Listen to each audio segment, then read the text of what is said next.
She who thrives. Phoenix rising. The true me. The ups and downs crazy in life.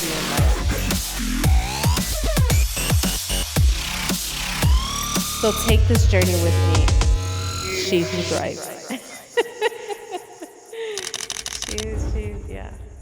Good morning, sunshines, and welcome to She Who Thrives, a podcast about women who have faced different adversities in life and became successful in their own right.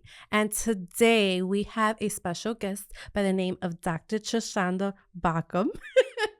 And thank you, yay, for being here with us. She is a licensed mental health counselor here in Central Florida. And she's new to me. So we just met today, so I'm excited to hear her background, what she does, and what she can provide and help us as a group as a whole. So thank you. Thank you so much for having me. So tell us about yourself. Okay. So as you mentioned, my name is Dr. Treshonda Baucom. I am a licensed mental health counselor, or some people might better know that as a therapist. So I help people on their journey throughout their mental wellness journey and mental health. I'm also a professor, so I teach a lot of psychology courses. I'm also a qualified supervisor, so I get the privilege of training our interns who are entering the field. And I'm also a registered play therapist.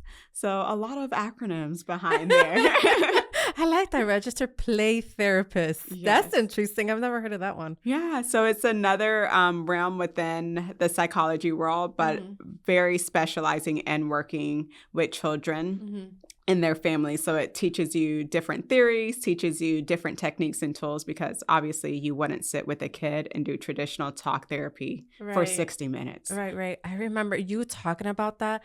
I had like a class years ago, guys. I was in my 20s, and it was a psychology class that I had to sit down and watch a child play and see the different emotions and what side brains they're actually using. So that was interesting. So it just made me think about that project that I had to do. But this was like 20 years ago, so I don't know. I know I did good in the test. I mean, in the project.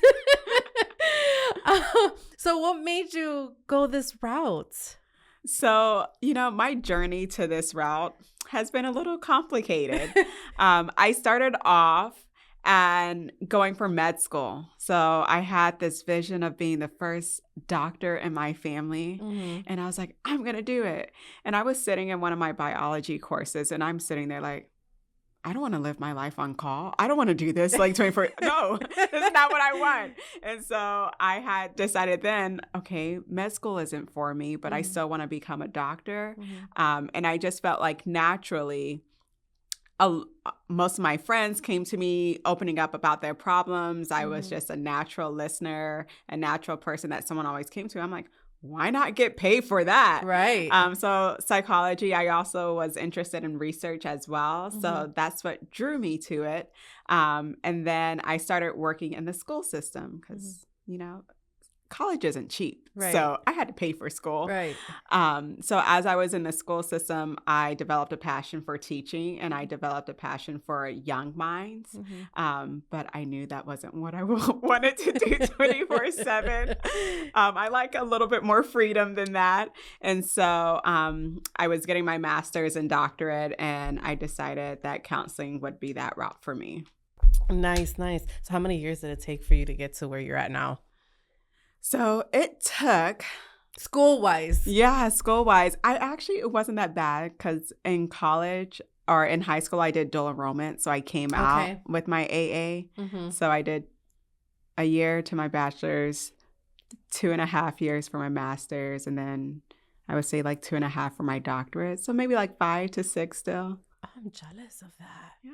I know they didn't have that dual enrollment when I was in high school. So it's like, I think you're younger than me then. I graduated high school in 98. So when I was in high school, they didn't offer that. So I didn't hear about dual enrollment until it moved down to here. So I think now Chicago has it. Okay. But yeah, I was so jealous. It happened after me. I was like, I wish they offered that. That's a whole different story for me. So, And you have your practice here in Central Florida, correct? Yes, I have a practice. The physical location is based out of Claremont. Okay, I love Claremont. I love Claremont. So you said that you had some challenges going through this journey. What are the challenges you did face?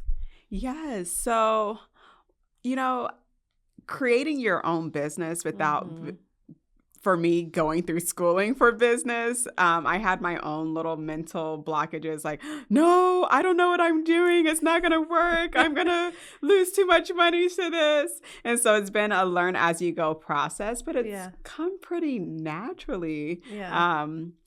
Other than that, really just determining you're kind of the boss and people come to you for different things. And it's just like, oh, sometimes it goes against like your helping profession when you have to be like a real stickler on the policies and procedures. So that's been a little bit tough, and delegating because it's your baby. And that's been a hard part for me.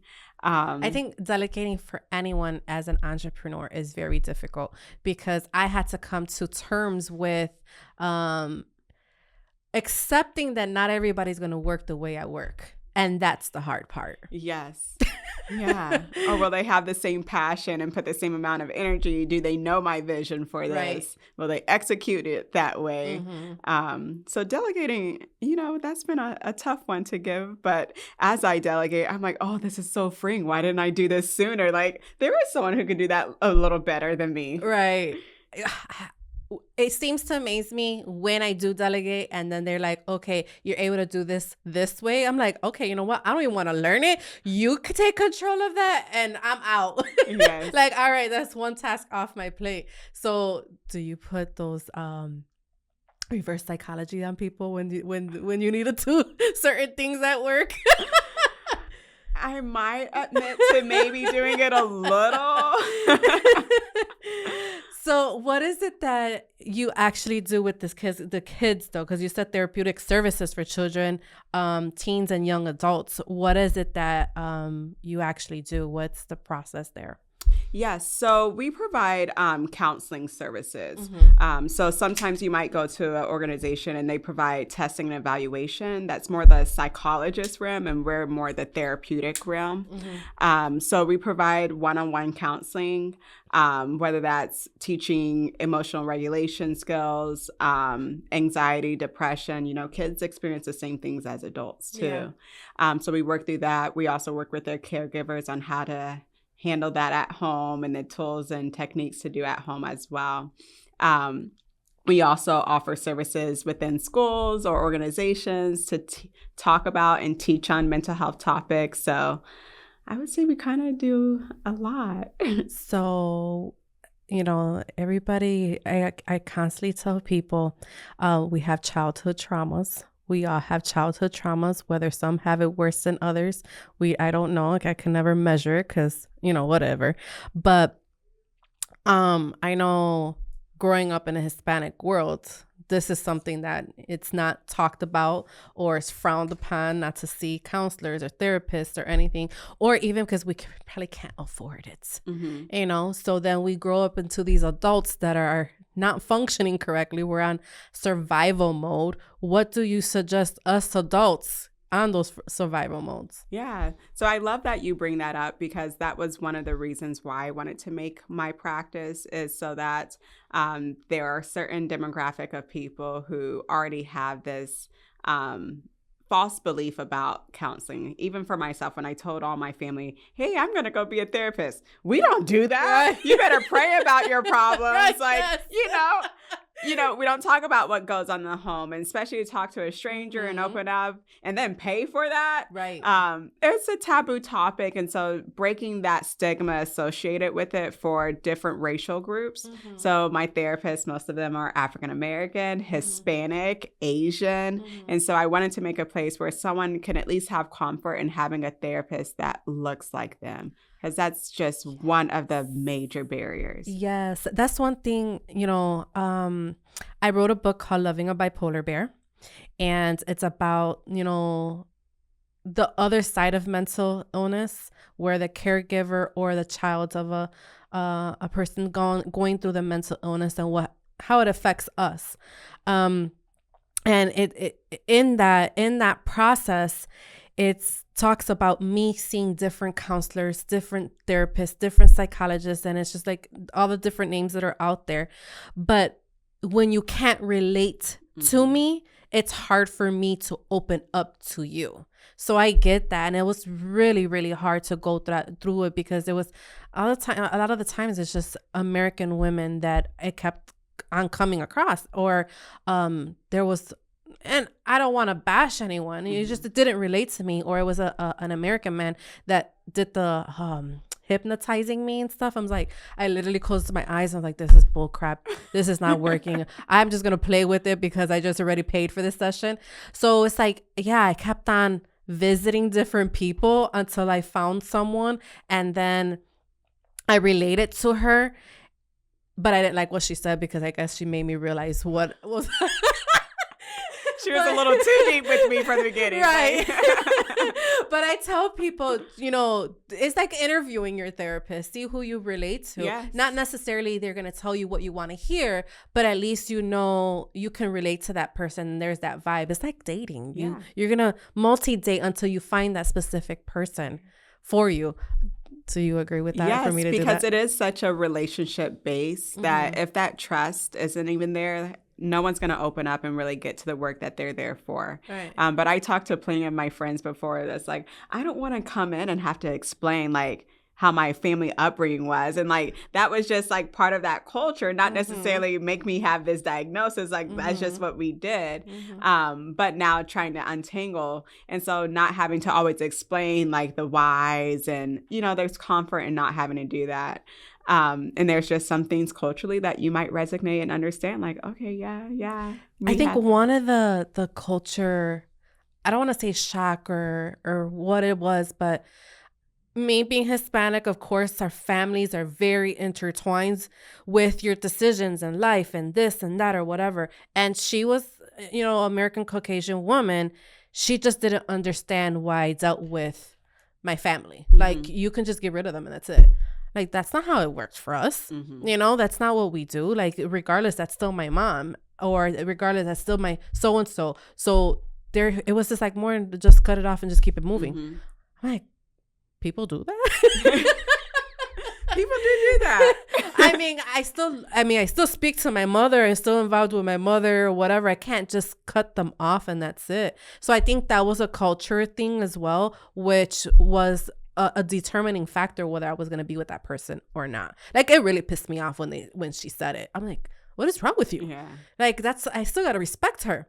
Oh, she said I was making excuses for my mother just because she's my mom. So what am I supposed to do? So I just didn't understand that. And I think that was it was a little shocking for me, and I just couldn't deal with it. And it's like what you said, I don't want to explain to you how our family functions. And me moving down to Florida from Chicago, it was more my way of being able to get away and outside of the family without having the family giving me their own opinion of what my life was going to be about. But I still am in communication with them. I can't just cut them off just like that. Do you ever suggest someone to cut their family off? No. So part of I see our role is a helping guide, not to provide you with what exactly to do. Okay. So we help you explore the decisions and choices that you could make. And we go through and understand what the implications of those choices would be. But I never want to answer that for someone, because then they come back to you like, you told me to do this. Right. And it's just like, wait a minute. I said these are possibilities we could do, and you chose this one. But sometimes we do have to take a look back at the impact of our family and upbringing and how that guides our decisions, and what things now that we have full autonomy of our life, what things we want a little bit more control of, and how that may look, right? And understanding your boundaries that you want to put in place and exploring some of those things. But no, I never tell a client exactly what to do. I was in shock when that was, when that was said to me. I was like, what? So how do you go about building trust with your patients? Yeah, so I spend the first few sessions just getting to know them. I, from the beginning, tell them, like, hey, you're a stranger and I'm a stranger, and we're both trying to get to know each other before we can even get to things. So we start Mm-hmm. with basic things like, Mm-hmm. what are some things you like? What are some things you don't like? What shows are you watching nowadays? That's how I get most of my shows. I go binge watch Your show on. ideas.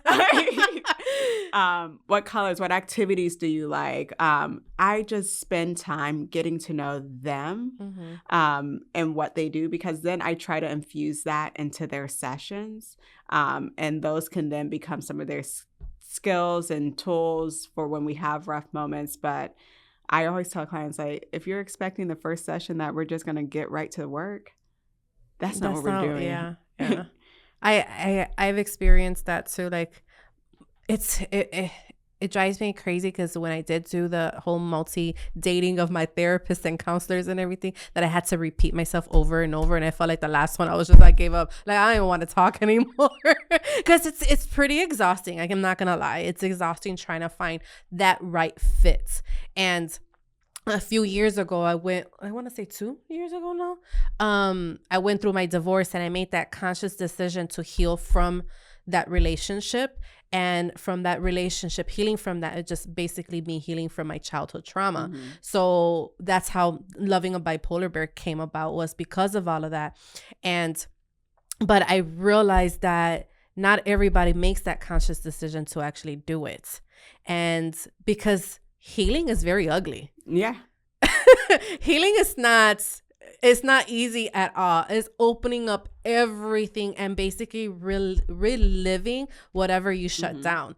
So to actually face it and face it head on, and then me putting it all on paper, I don't know why I did that, but I did it. But it's like now it's all out there for people to read. I can't run from it anymore. That was like my therapy, and that's what helped me a lot with everything.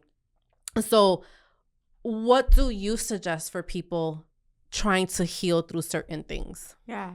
So one of the things that, like you said, it's ugly. Most people think therapy, like, oh, go see your therapist, is going to make you feel better.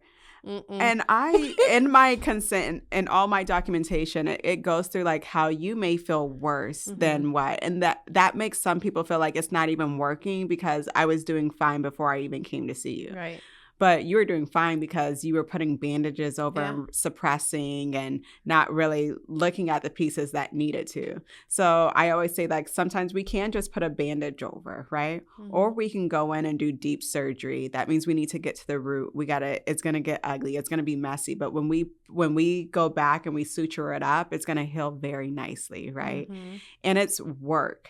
It's not just 1 hour a week that you come talk to me and it's magically going to get better. No, Right. there's work you're going to have to do outside of session, day in and day out. That is the tough part. And we're not there to fix it for you. We're there to help you along your journey. Right. And sometimes I think some people have the expectation that, oh, You're it's going to be that wand and unicorns and butterflies and woo, Yeah. and you're going to fix it. Like sometimes I have parents like, fix it. I was like, I didn't break it. Right. I'm going to fix what I didn't break. It's hard. Like I remember one in particular, and the last one that I stuck with for a while. She was from Jamaica, and she related to me, and she was able to make me see what I wasn't seeing. And it's like, no, she's like, no. And then, but she also related to me because she has someone battling mental illness. So she was able to empathize with me. And that's what I've noticed that other counselors or therapists, whatever the title is, a lot of the times they don't have empathy for their patient. So I couldn't connect to that person.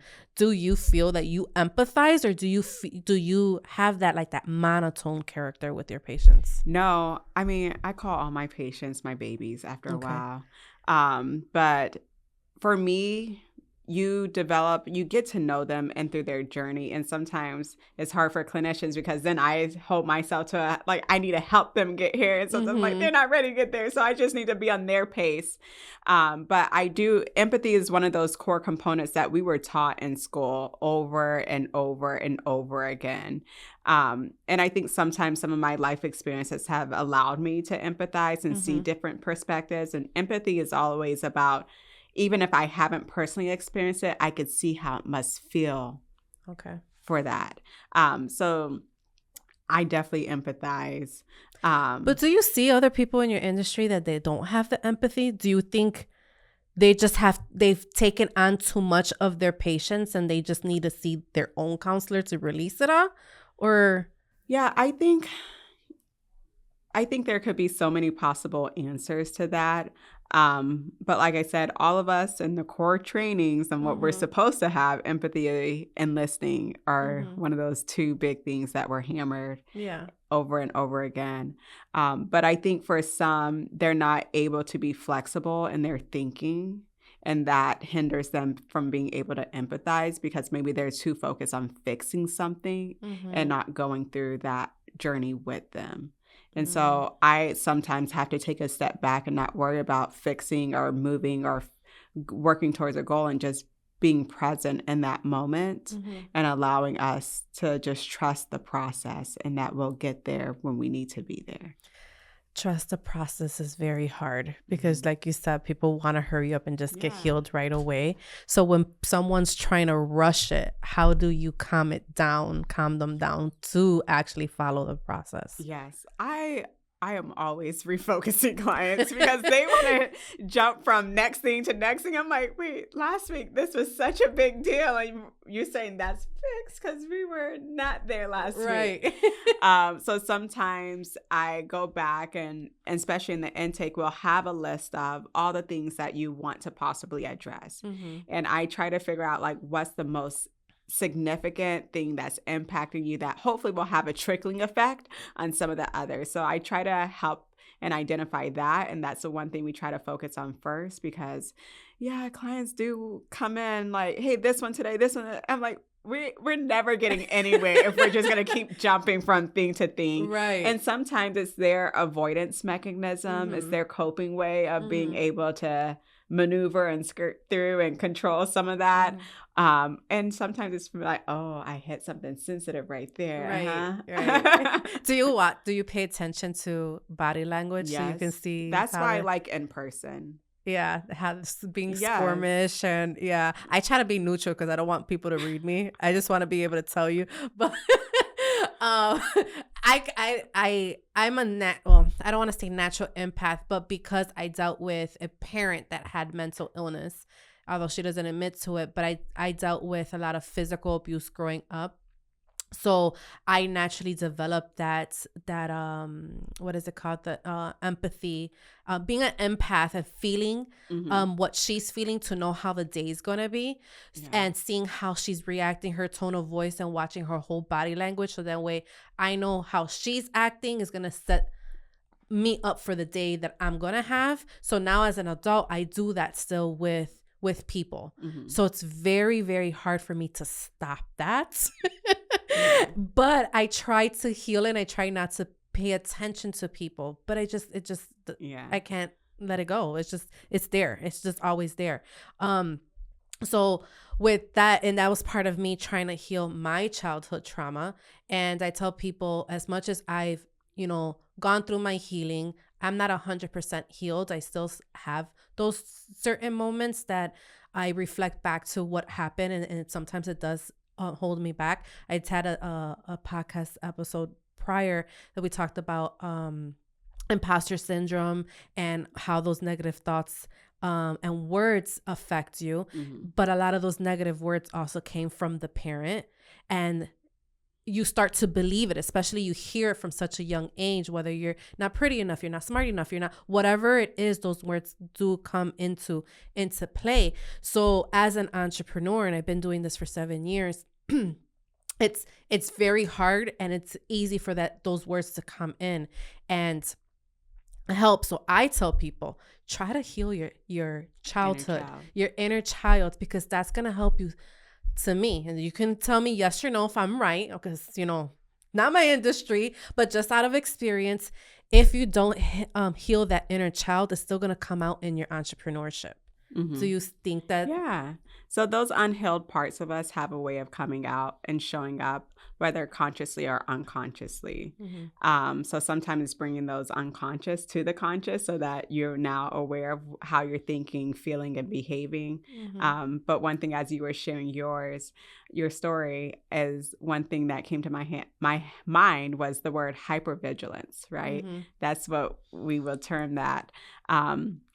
And then you have in your body this nervous system, right? And we all have nervous systems, and our nervous systems speak to each other without me having to say, hey, I wonder how she's feeling over there. If you are feeling anxious, guess what? My nervous system is going to pick that up and it's going to produce anxious feelings in me. And then I have to realize that this isn't my anxiousness. This is yours sitting next to you. Right. But it takes some cognitive work to be able to decipher and filter through those things. But when you have you ever walked into a space and just got this eerie feeling like, that's your nervous system picking up on something in that room. So your nervous system is designed for a purpose, and it's to protect you, right? But when we have some trauma wounds or some significant events, our nervous system picks up on things that are not dangerous, but we're sensing it as danger.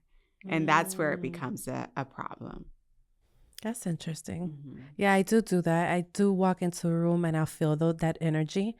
And I don't want to be there. I'll get really anxious and I'll make any excuse to get out of there, honestly.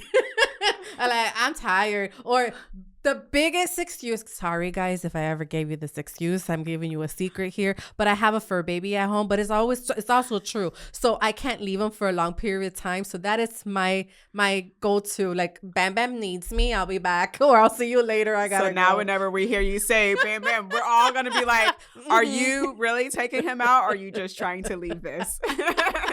So Bam Bam is my go-to. And right now too, he's, having difficulties medically. So yes, I have to go to Bam Bam. But with that childhood situation, and I wrote this in the book too, how they say you marry who your parents are, or you marry who your father is, someone that's like your father. But my father wasn't around, so it's like I felt like I married someone that was like my mom mentally, but I didn't know that. So it's just, I guess I was naturally attracted to that situation, and I was able to deal with it, and I knew how to deal with it because I dealt with it growing up. And I didn't realize and I didn't correlate that till I was actually writing the book. So it was crazy because you're going through it when you're no longer in that situation and it's quiet. You don't know what's going on. Like, am I not normal? Is this not normal? Like, I'm at peace right now, and peace is scary. Peace is really scary. So do you find some of your patients expressing that as well? Yes. It's actually funny. Were you in my house yesterday? Because I was speaking to someone about this same thing. That even like for sometimes some people have this romanticized love, right? But for some, like if they look at their childhood and what love was modeled for them, love could feel chaotic. It could sound loud. It could be hurtful and painful. And somehow that same experience could lead to that signifying passion. And so when that's missing, not feeling loved, even though it sounds so crazy to say, but absolutely, those things absolutely tie in. And our conceptualization of things is always built upon, I say, childhood, because we come in with an empty slate, and our experiences then form how we think and what we do, right? But our brain is flexible, that it can always change, right? And so the purpose of counseling is to kind of retrain our brain to think a different way, to act a different way, to behave a different way. And the only way we can do that is repeated experiences, to where now that will become our automatic cognition and thoughts. To retrain our brain. Oh my God. So one of the... So recently, my boyfriend came out and told me I don't think you're capable of loving a human child the way you love your fur baby. Because I don't have any human kids. But he wants us to have a child. And he said that. I'm like, how dare you say something like that to me? I'm capable of loving a human child. But then I start to replay that I don't like physical physical touch. She's like, no. Okay, yes. So, but it's because growing up, I didn't receive that. My dad wasn't around, and then my mom didn't give that to me. So, although I knew, and back then too, many people say that our parents didn't know how to say I love you, or they weren't affectionate with the hugging and all. It wasn't me. I thought it was just me, but I think old school Hispanics are that way. So now it's hard for me to show that emotion towards people or show that affection towards people. But it's very easy for me to give it to my fur baby. It comes so natural to give it to my fur baby, where I can't do it to a human. But then I'm like, my fur baby doesn't reject me. My fur baby gives me unconditional love no matter what. I can yell at him right now and 2 seconds later, he's still loving me. So his love comes unconditionally, where with humans, it comes with conditions, at least from what I've learned throughout the years. And I think that I think with me is more of that rejection, that fear of rejection. So what do you suggest to people have that, like they lack that affection or scared to show that affection and things like that? So for that, we would look at attachment a lot and see what attachment looked like for you growing up, and which pieces of that you still carry over, and then possibly doing some attachment work. Again, we'll explore what are your thoughts around touch, saying I love you. And I mean, oftentimes if you're looking from a culture, it's like I'm doing for you, so that says I love you. Right. Okay, but I need to feel it too, because what you're saying isn't matching what I'm seeing. Right. So, and that's how kids do things. Like, yes, I might have heard it, but what they didn't match. So now I'm telling myself they don't love me. When then a parent's like, you think I work 3 jobs just to take care of you? I pay. It's like, okay, like I can do that for myself. Right. Like I didn't ask to be here. Yes. I brought you in this route. I'll take you out. Like some of those cultural things that you could hear. Yeah. Right. But we take those on. And so when you're experiencing things later on in your adult life, sometimes I take a step back and I say, in that moment, what were you telling yourself? Well, I was telling myself that they didn't care about me, that they didn't love me. Have you ever felt that way another time in your life? Tell me about some of those moments. And they typically have a nice pattern that kind of matches. But sometimes like we don't want to admit some of those things because that's that vulnerable layer that we don't want to peel back, and we don't want to hurt ourselves too. Other people have done that enough for us that we try this protection. And part of that protection is like, nope, this is the one thing I can't control. So. Right. And I think that's so true. Like I have that wall up with certain people, and my thing. So I have to admit to this big one. We're getting all your big. I am. This is a major one. So I don't like to get close to kids because they're not my biological kids, or because I was probably like 18, 19 or something like that. I was really attached to my cousin's son, and that was my baby. I was there when he was born, all of it. And then me and my cousin fell off for whatever reasons. I don't even remember what happened. I just know we fell off. We stopped talking, and her way of punishing me was keeping him away from me. That like completely destroyed me. So now the kids know I love them and I will do anything for them, but I see that I don't attach myself to them. And it's like, I don't show them what I should be showing them. As if I would have never got hurt, I probably would be like that with all the kids. I just don't do it anymore. And it's like I made that conscious decision never to get that close to another kid, because if they leave me, I won't feel that hurt no more. So I was like, I can't work through that one. I still see it. Like I still see going through it. And not until, and I don't know if I'm ever going to be able to have biological kids. So that's my thing. Like, I'm not going to attach myself because I don't have biological kids or whatever. And currently it's just my boyfriend has his own kids and I'm okay not knowing them. And it's so weird. Like, Janelle, don't think like that. You can't think like that. You need to get out of that. But I want to be that role model for the kids. So it's the weirdest thing. Like, I won't show them that love affection wise, but I'll show it to them a different way. Mm-hmm. Do you see what I'm saying? Mm-hmm. Like, I'm weird? No, I won't say you're weird. I would say attachment has a way of showing up, and you've had some significant, and whether it's tied to loss, but even through that, like, you should still be able to show yourself that you can attach to things, right? Mm-hmm. It's not absolutely gone for you, Mm-hmm. right? And so you could work on little pieces, like you attach to an animal. That's a great start, right? You have a boyfriend. Mm-hmm. That's another attachment, right? But exploring that piece where it's almost like that line where it's like, I know when I get to that, before I run away or before I can remove, like, this is mine. And can we push a little bit past that each time? Because it is going to take new relationships showing you that not all leave, not all end without closure, et cetera, et cetera. And you say that because you're like, not all leave without a closure. It's exactly what you said. Like, everyone that has left my life left without that closure. Or even with my divorce, it wasn't face to face or anything. It was over a phone call. It was like, what the hell? Like, after so many years, you couldn't even be man enough to say it in my face. That type of situation. You just up and left, like my dad did. My dad just up and left. So I think, yeah.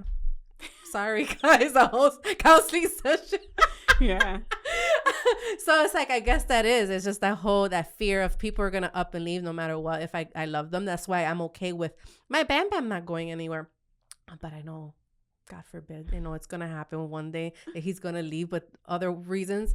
But I know he's not going anywhere. He's always with me, so I can show him the love that he needs. Yeah. So it's crazy, but without that closure piece, you create your own reasons why. And those reasons that we create are not always fact. Yeah.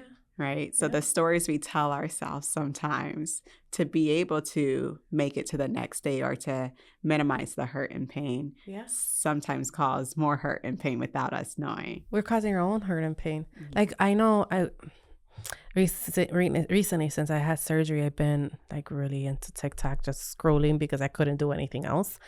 And a lot of the times I see a lot of women, and I know, this generation and everything, these, us women are so alpha and stuff like that.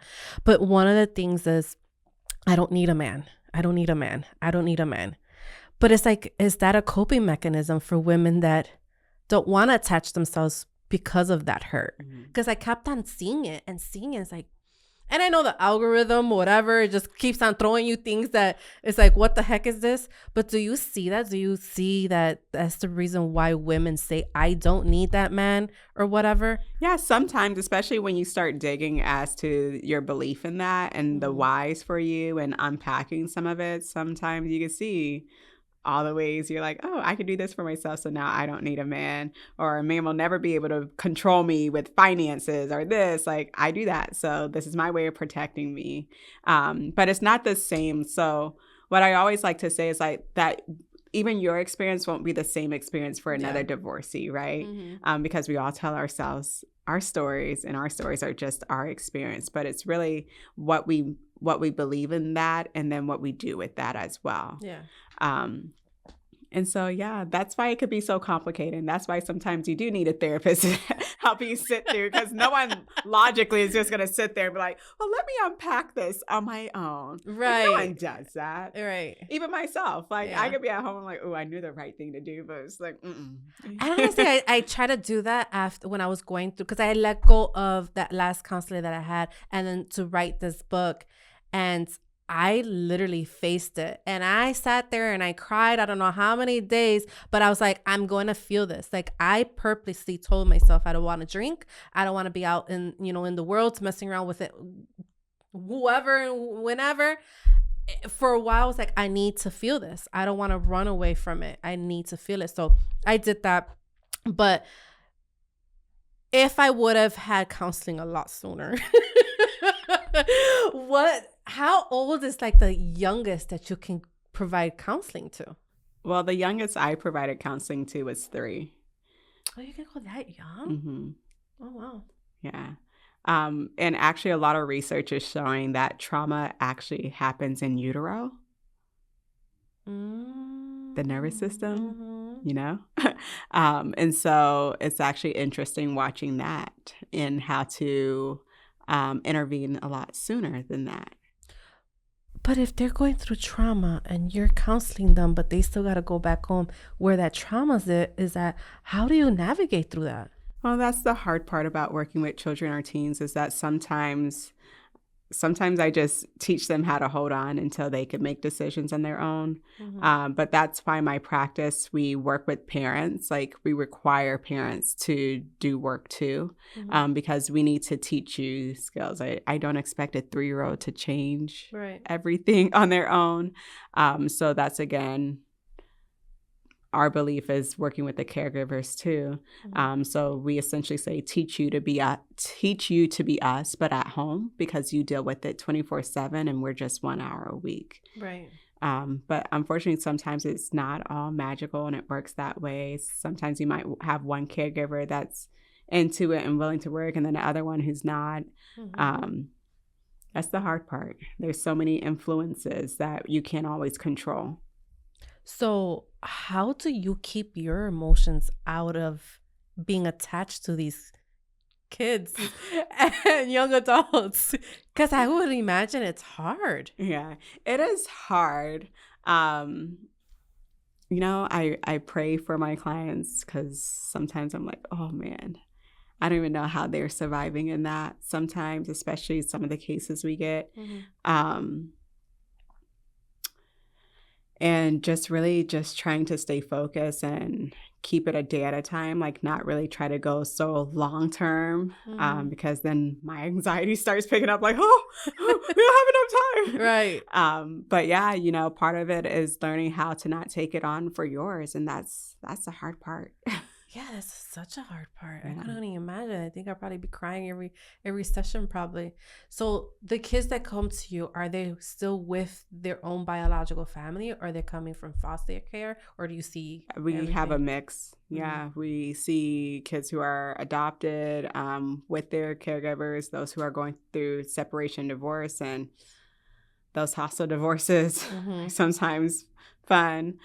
Sometimes it could be court mandated. So we see kind of a wide variety, and each one of those are different as well. And how do you take care of yourself mentally after all of these? I stay in my own counseling.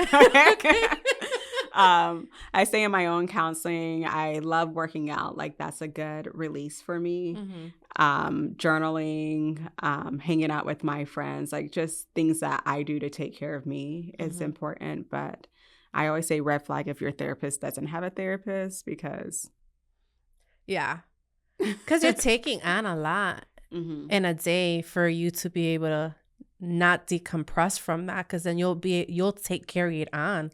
I can see that. And sometimes clients have a way of bringing up your stuff too, right? Your triggers. Yeah, your own experiences and things. So you want to make sure that you're not just projecting your stuff on them or your way of handling stuff on them and vice versa.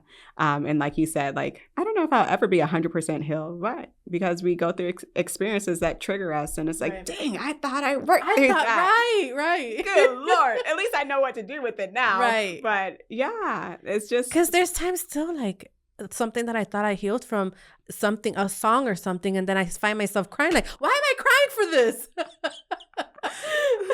So yeah, that's why I say I don't think you can ever be 100% healed. It's just you know how to cope with it better, and you can actually pinpoint it now, because before I wasn't able to pinpoint it. And it's not so detrimental to your life, right? Right. And that's what we look for, is the impact and significant factors that it's having on your life. Wow.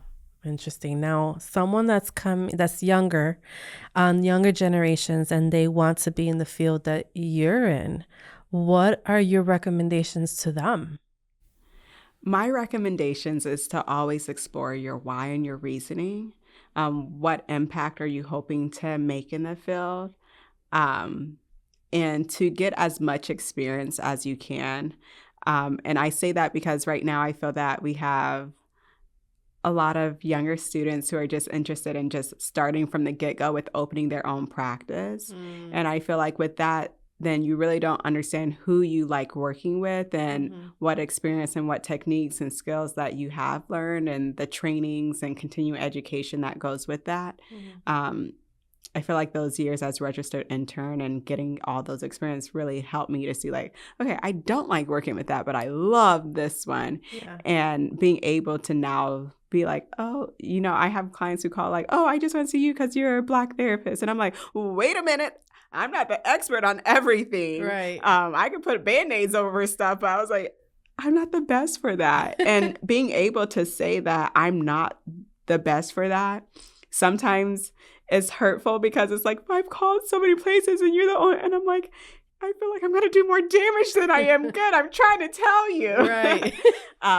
And so that's a hard part, but being able to know what you're good at, right? Because you get this, we call it the DSM. It's our diagnostic statistical manual that has over thousands of diagnoses. And if someone's like, oh, I work with everything, it's like, how are you the expert on everything? That? Right. There's so many theories. There's so many techniques. There's so many, like, when you were talking about writing, I was like, oh, narrative therapist would have been great for you. There's exposure therapy. There's EMDR. There's bibliotherapy. There's expressive arts. Like, there's so many ways to work with things. And so you need that experience. That experience and really tap into, yeah, it's true what you say. A lot of people, it's this day and age that people want the easy way to things and they just want to go straight into it without really looking at all the struggles that come along with it. But I think it's a lot of social media that influences that part. But your snapshot, perfect life. Yeah. So that's a different, I think we talked about that before. That's that topic before, where you have to really put in the work if you really want to be an expert in one thing and really be good at it. And you know, when you're good at it and you put the work in, it's going to authentically come out that you know what you're talking about and what you're doing. And it's not going to come off phony, you know? So, I forgot where I was going with that one. So we're coming up to the end of the interview. I have to say thank you so much for coming in. But before we go, there's one question I think I haven't asked you. Do you feel successful in your journey and where you're at? I do, right? I'm still in shock of some things that my practice is doing and how we've grown and expanded. It was never my vision. I just was going into practice for myself. I did not have a plan to do group practice. And so being able to look at that, I'm kind of impressed with myself, I must say. Nice. So yeah. How many people do you have working with you? 9. Wow. That's a big place then. Yeah. Oh, wow. I just added on 2 more offices, so. Wow. Well, congratulations on that. Thank you. That's amazing. It's very hard to expand. And then, like you said, not having that business experience and you're getting to where you're at, that's amazing. But I know it's not just by yourself. It's you have a team to do it. So congratulations on that. And is there anything else that you would like to touch up on before we go? I hope that just the listeners got from here that your journey is yours, your experiences are yours. To be honest with yourself and reflect on like the areas of need. And it's okay reaching out to someone. And like we talked about, reaching out and receiving that from someone that you connect with. Right. It's okay not to be okay. Yeah. So thank you so much for coming. Thank you. Thank you. And thank you guys for tuning in and watching She Who Thrives, a podcast about women who faced different adversities and became successful. Please do me a favor. Like, share, subscribe, and review. I am reading the reviews. And until next time, thank you.